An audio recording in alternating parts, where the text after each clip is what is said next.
Chapter 29. Next to me, Uju bowed. The green gentleman, in a yellow paisley tunic with emerald buttons, bowed in return. "Maid Azai," he said, straightening, "you are changed, just as you'd hoped. You are smaller, and there is almost no tongue in your hair. I've regretted your absence from the feather bed." He sang, "I'm not a sir, I'm a serf, and my enemies are worse than a night ever cursed." He remembered my words, and the tune, more or less. "I've missed your voice. I'm glad it's here." He smiled. "And you come with it, to be exact." I recalled his sense of humor. If he'd missed me, perhaps he'd let me stay. "Thank you, sir," he told Uju, "for bringing Maid Aza." I introduced them, and they both bowed again. Uju sang, "I'm not a sir, I'm a guard." Zam explained that the woman who'd fled from us had done so because Uju had misspoken the gnome's traditional greeting. Digging is good for the wealth and for the health. Instead, he'd said that killing was good for both. She had thought the mistake innocent, but hadn't wanted to stay, just in case, so she'd fetched Zam, who talked often of his expected visitor. "Come," he said, "we'll see if the gnomes can equal the feather bed in hospitality." He turned out to be an aristocrat and a judge, a witye in gnomic, a gnome of honor. Servants came and led Uju and me away. Zam promised to have a meal ready for us when we returned from our baths. I was taken to the bath caverns for female gnomes. There was a mirror in the alcove where I was to disrobe. I was dirtier than I'd ever been, but the potion hadn't worn off. Naked, I stepped to the edge of an underground lake. Lanterns bobbed in tiny boats. Gnome ladies swam or reclined on rocky inlets, or paddled about in bubbling springs. We were all naked, but because of their wrinkled leathery skin, they didn't seem so, as a lizard or a snake doesn't. No one was staring, but I waded in quickly, submerging myself as soon as the water was deep enough. It was pleasantly warm, and it lapped against me in a soothing rhythm. I smelled sulphur, the gnome's favorite scent. At the featherbed, their rooms always smelled of it by the time they left. The lake went on as far as I could see, branching into smaller caverns. The surrounding rock was pink and ivory and wet, like the inside of an enormous mouth. I wondered how sound would carry. If I'd been alone, I would have yodeled. I swam through sea foam, which turned out to be soap bubbles coming from the spring below me. I raised my arm and found bubbles clinging to it. Scrub brushes were on the closest lantern rope. It was glorious to become clean. The soap bubble water was buoyant. I didn't have to paddle to stay afloat, and the mud I shed disappeared in a trice. I gave myself over to the sensation of the water on my skin, the pleasure of massaging my scalp, the vividness of the brush on my back. I sang a toddler's bath song. Sudsy bubbles float past a bath toy boat. Slip, slide, slither, soap, up and down the belly slope. Out peeks the knee, out peep the feet. When not a speck of dirt remained, I swam away from the soap spring and floated on my back, drifting. I fell asleep and woke only when I passed through a stretch of pulsing, tingly water. My hunger returned in force. I swam to shore. My filthy gown was gone. I found instead a female gnome's robe and undergarments, freshly washed and smelling sulphuric. The robe was a golden color. I suspected that the threads were actual gold, although they were soft as silk. The fabric would have fascinated Ivy. The neckline was square in front and rounded at the back. The shoulders were too broad, and the waist was vastly too big, but there was a sash, which improved matters. The skirt would have been too short, but a border of more gold cloth had been sewn on. I considered myself in the mirror. The bodice hung loose, the shoulders bunched up. However, I was still beautiful. I was radiant, among gnomes, who thought me as hideous as I'd ever been. A servant conducted me to an alcove, where Uju and Zam sat at a round table. Uju was attired in gnome finery too. Zam may have supplied the tunic, because it had emerald buttons. Uju kept looking uneasily at the rock walls. I wondered what was troubling him. Servants appeared bearing steaming platters. I remember little of the meal. I was too exhausted. I knew we were served root vegetables and there was conversation, but I have no memory of what was said. I don't remember finishing my food or being taken to my bedchamber.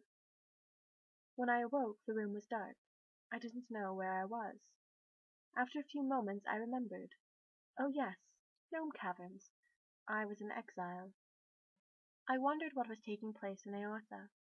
Was Ijori still shuddering over the memory of our kiss? Was Skolny carrying out his plans, whatever they were? Did Mother and Father know of my disgrace yet? Was the search for me still underway? Might they pursue me here? Would the gnomes let me stay? I sang to quiet my thoughts. Climb the day, drop your dreams, possess the day. I wondered if it was morning. I sat up and saw the glowing outline of a door. I slid sideways and sideways and sideways. I finally reached the edge of the bed and started cautiously for the door, hoping not to trip over anything. When I opened it, a servant bustled in with a lantern. "Efter Quithjar," she said gaily. "Efter Thwifthor," I said, trying to get it right. She giggled and lit a lamp. I saw my bedchamber. Its walls were hammered copper, laid over the underlying rock. Here and there a triangle or a square or a diamond shape had been painted on the copper in bright blue or green or red. The effect was cheery. The entire chamber had a light-hearted charm.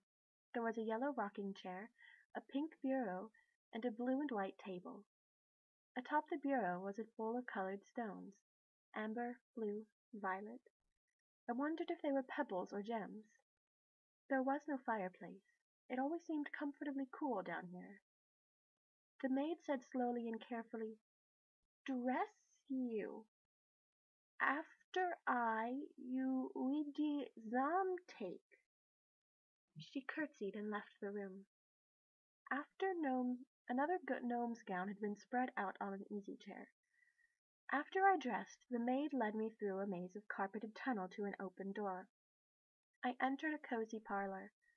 There were 4 wide easy chairs, upholstered in bright fabrics, each with a matching footstool and a side table.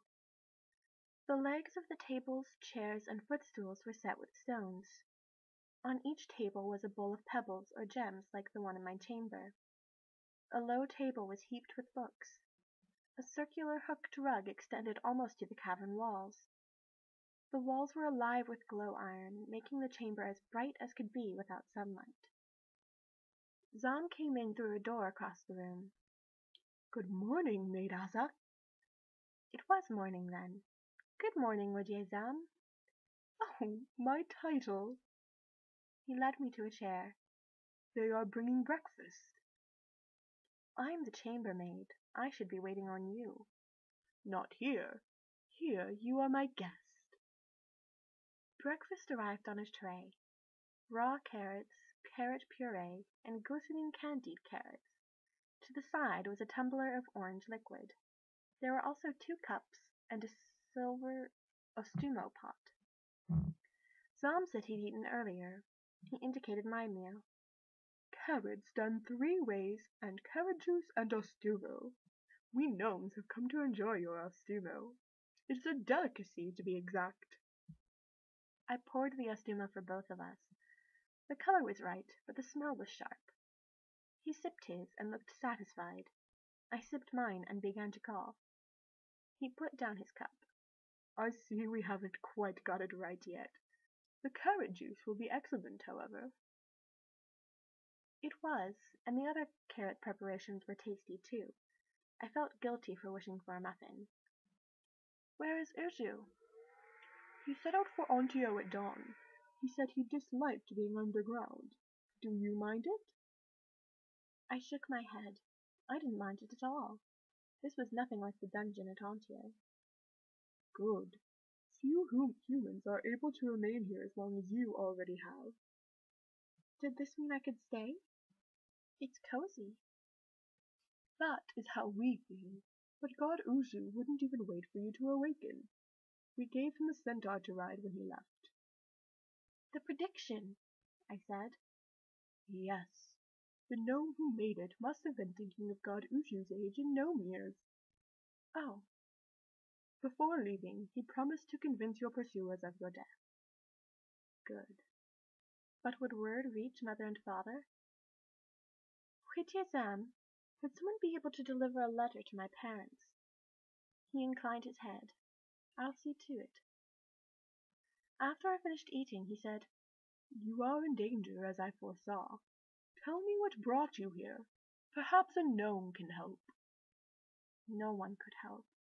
I didn't want to talk about it, but I owed Zam an explanation, and the gnomes needed to know I was an outlaw. Who took you to Antio Castle in the first place? The royal wedding.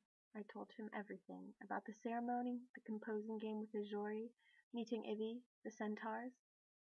He listened quietly, now and then sipping the bitter ostuno. I wept over King Oscaro. Zam gave me his handkerchief, which was embroidered with green thread. Then he took another handkerchief from another pocket and shed a tear too. He rang for a servant, and when one came, he told her to bring a pitcher of water.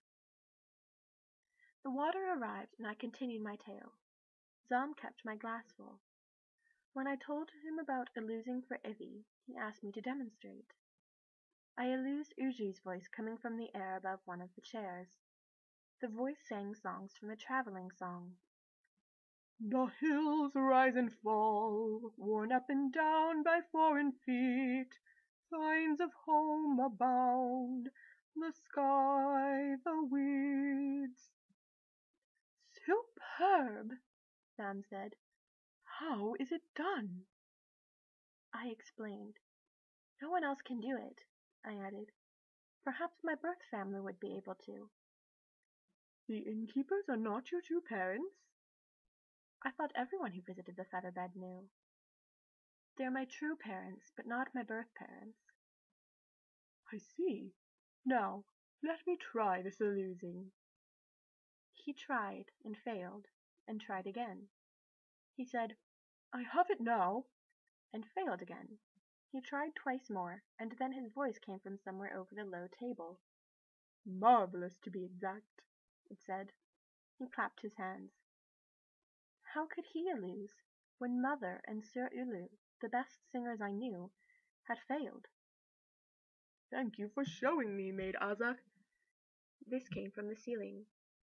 He couldn't imitate other voices or sounds, but he could illuse. Please continue with your tale, he illused from near the door. I suspected he might never again speak without illusing. I went on. He looked shocked when I told of Ivy's threats against me, but he laughed over my beauty spell calamity and asked to see my marble toe. After I assured him that it didn't hurt, he said he wouldn't mind a glow iron tone. I continued my tale.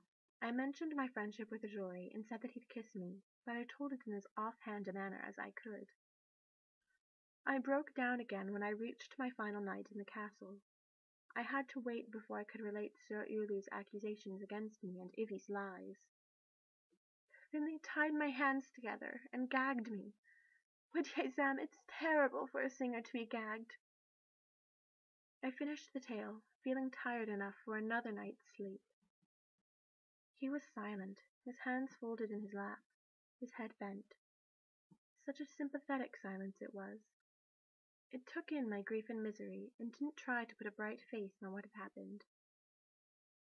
After a few minutes, he reached into the bowl of pebbles on the table next to him, and selected a largish stone about the size of my thumb.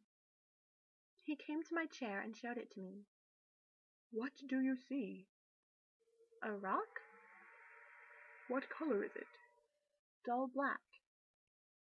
He put his free hand on mine. Now what color is it? Oh, it wasn't black at all. It was another dark color, but not a color I knew. I had no words to describe its hue, but I felt it, an intensity behind my eyes that was almost pain. He let my hand go, and the rock became dull black again. He returned it to the bowl and sat back down. That rock was a ton. Most humans can't see a ton, even if I hold their hands. Maid Asa, I doubt you have a single drop of ogre blood in you. However, my dear cousin, I am certain that one of your ancestors was a gnome.